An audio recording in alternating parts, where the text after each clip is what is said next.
This second session is on the rule of law. Is there truth so we can make true judgments about right and wrong? In Western democratic liberalism, historically, the aim of pursuing truth has been paramount. But there's nothing automatic about that. You only have an honest search for discovering what is really there or really happened, and with agreed methods and procedures for testing hypotheses, when there is a prior assumption that there is an objective reality that calls for exploration and description. But this assumption depends on something like the prior Christian understanding of man and the world, namely that this world is the arena both of God's normal regular working and of his irregular working or miraculous intervention, and man stands in relation to the external world as fundamentally a creature and not a creator. His own ideas, plans, and activities do not determine reality. They are reactions to what is given or the reordering of what is already there. So man, the world, and God are differentiated. God is real and not just a figment of man's imagination. The world is real, it is not all in flux.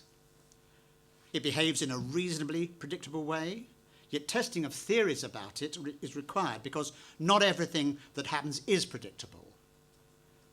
And it is objective. It is there in external space and time, as distinct from in your imagination. But with the loss of a Christian worldview, this is no longer assumed. There has also been a loss of confidence in science for a range of reasons. And from an awareness of other religions and ideas, from the distorting lens of relativistic journalists, people believe that there are no permanent features to human experience, and that morals and values are subtle ways of people seeking power over other folk. So anything that is possible is permitted. Hence, homosexual marriage and, God forbid, hybrids of humans and animals. But with little certain, what you now have in this postmodern period are preferences. Politics and lawmaking involve bargaining and trade-offs regarding preferences. As Alistair MacIntyre, the philosopher, put it, politics has become civil war by other means. Less and less is there rational arguing for the truth of things. Instead, there is, still in Britain, a non-violent form of might is right. So the pursuit of truth regarding right and wrong has been affected. All this causes problems for our second British value, the rule of law. For the whole Western tradition has presupposed what C.S. Lewis in Mere Christianity called the law of human behaviour, and about which he writes in The Abolition of Man.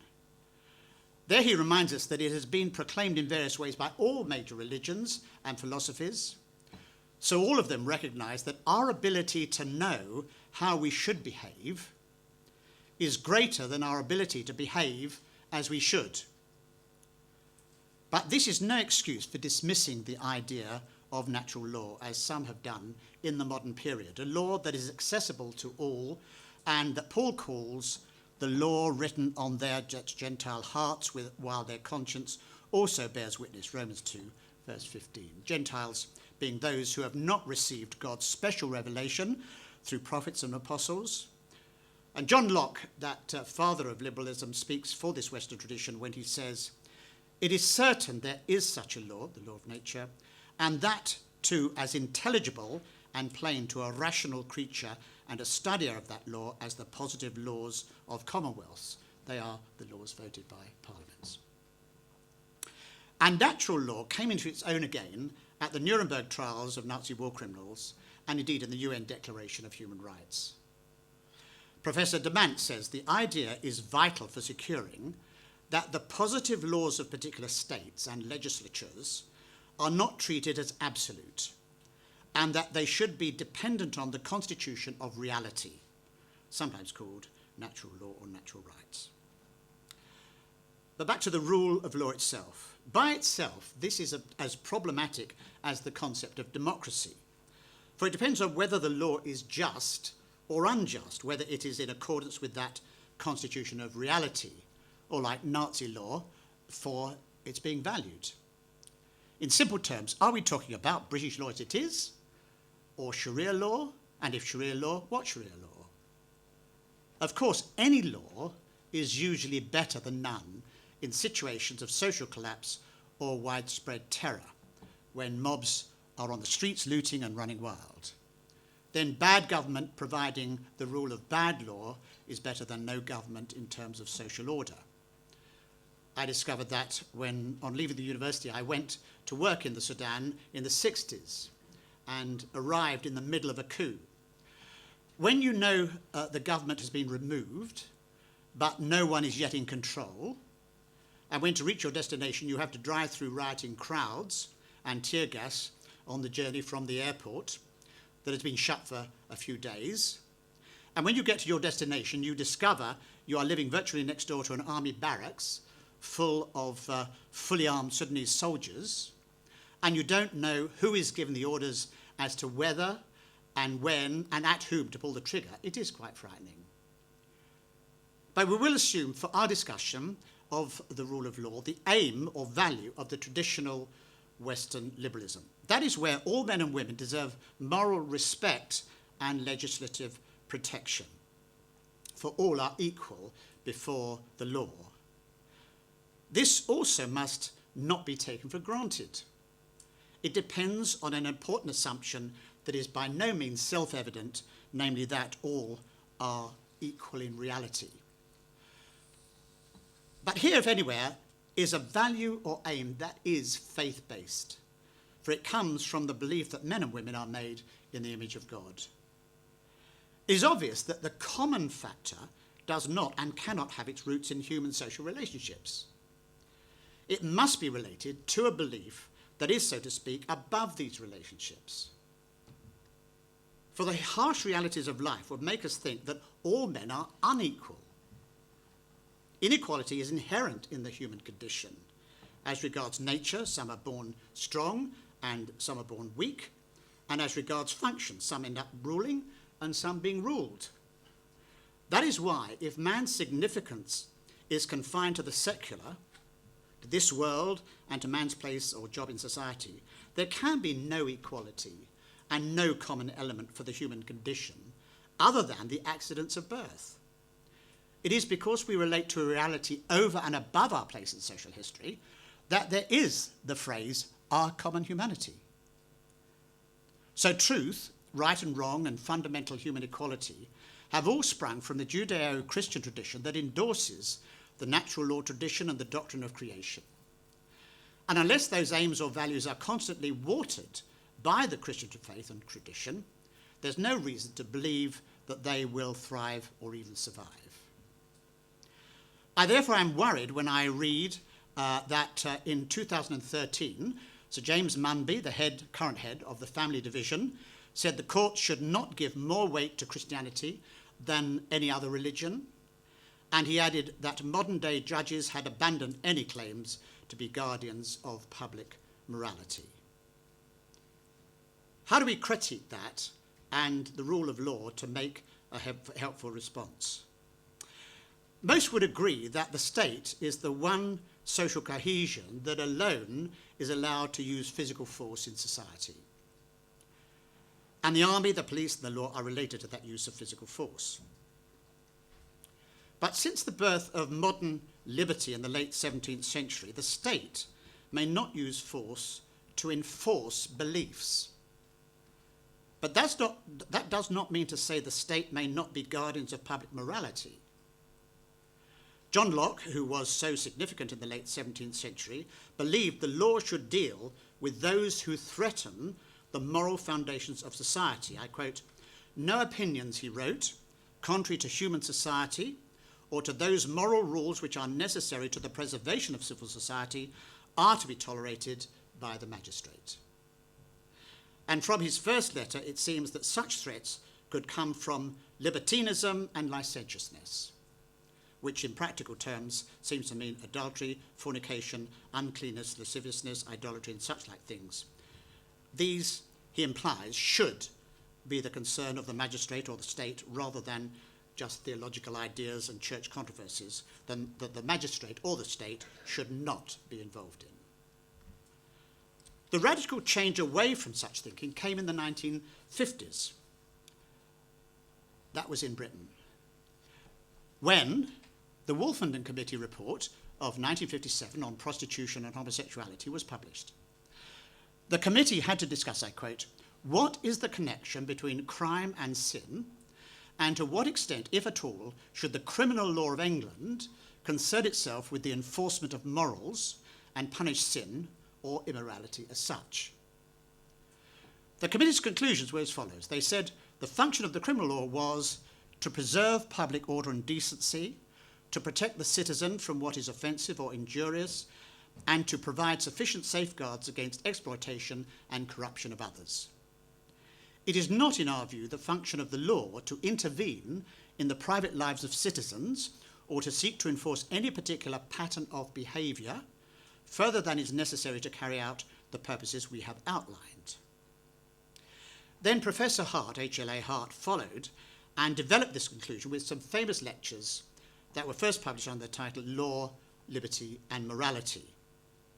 Like Wolfenden, Hart was taking and refreshing the proposition of the 19th century philosopher John Stuart Mill, when he said, "The only purpose for which power can be rightfully exercised over any member of a civilized community against his will is to prevent harm to others. His own good, either physical or moral, is not a sufficient warrant. He cannot rightfully be compelled to do or forbear because it will be better for him to do so, because it will make him appear happier, because in the opinion of others, to do so would be wise or even right." And following a moral concern to rid the streets of prostitution and grossly exaggerated figures regarding the incidence of homosexual activity, the Sexual Offences Act 1967 was passed, and homosexual sex was decriminalised, and that gave impetus to the 1960s sexual revolution. 4 things can be said about this. 1, Mill was suggesting that when the law is simply restricting private morality, private liberty, repealing it is a positive good. But the 19th century philosopher T.H. Green had pointed out that that is not a sufficient argument for repeal, because it is not only liberty that is a positive good for the individual, but the restricting law as well.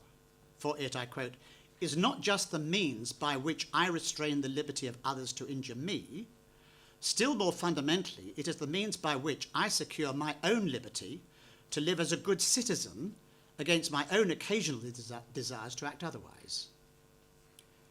It acts as a restraint on us if we feel tempted to transgress." 2, Mill was unrealistic. No man is an island, and Hart did not understand, Mill and Hart did not understand what counts as harm to others. Guy Brandon has plausibly argued in a recent Jubilee Centre paper, Free Sex Who Pays, that the cost of the 60s sexual revolution, of which Wolfenden and Hart were all part, in the UK today is 100 billion a year, which I think is more than the education budget and not far behind the NHS budget. Much of that is through the breakdown of families and all that results economically. 3, there is a failure to realise, no doubt contrary to intention, how educative the law is. What the law allows, for good or ill, is taken as moral. So Wolfenden and Hart, far from separating the law from morality and the criminal law from the sinful, have led to Parliament legislating for a new morality, which is an immorality under the old morality, with the law seen to encourage old sins. 4, the separation of the law from morality is an entirely new thing. as Richard Newhouse put it, looking back on the last half of the 20th century and with the religious still in a majority, the genuinely new thing has been the effort of the cultural elites and the knowledge class over the last half century to try to reformulate what never would have occurred to Jefferson or Rousseau or Locke, to try to sustain the democratic procedure without some kind of moral and, at least for democratic and popular purposes, religiously grounded legitimation.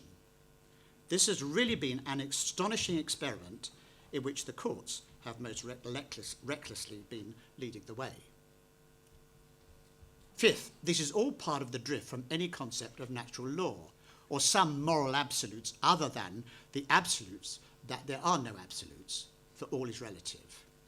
That then leads in public life to there being no common good except liberal democratic procedures. But then the democratic procedures simply become a contest among different interest groups. Without agreement as to justice or what is right or wrong, legal decisions and appeals to legal decisions become problematic. The solution in recent years is on the analogy of genuine human rights of the natural law tradition, and is to operate with a system of voted parliamentary rights, which is a euphemism for privileges that those who shout loudest get. Hardly a liberal solution or a value to commend. And sixth, led by Wolfenden and Hart, it is now felt that lawmakers can overturn centuries of wisdom without proper attention to what has gone before. This was the horror and seriousness of the Gay Marriage Act. According to Marianne Glendon, a Harvard lawyer, both, I quote, both in continental Europe and in the Anglo-American tradition, the idea of law as command is the dominant idea, as distinct from law as coming from the bottom up. That is, law as custom elaborated over the ages. I discovered the truth of that on the one occasion where I actually was responsible for a new law of England as a member of the steering committee of the Patronage Benefits Measure 1986. At one point we were discussing ancient trusts established in the 19th century and still of financial benefit. It was proposed by someone on our committee that these be abolished. I replied by instinct, saying, in my naivety, "You can't do that." "Oh yes, you can," I was told by the senior lawyer present, and with the parliamentary draftsman in attendance. Parliament can do anything. So the rule of law as a British value raises huge questions. How you translate something of that natural law tradition into current British law is for the lawyers and politicians. Certainly a repeal of the Gay Marriage Act could be a first step.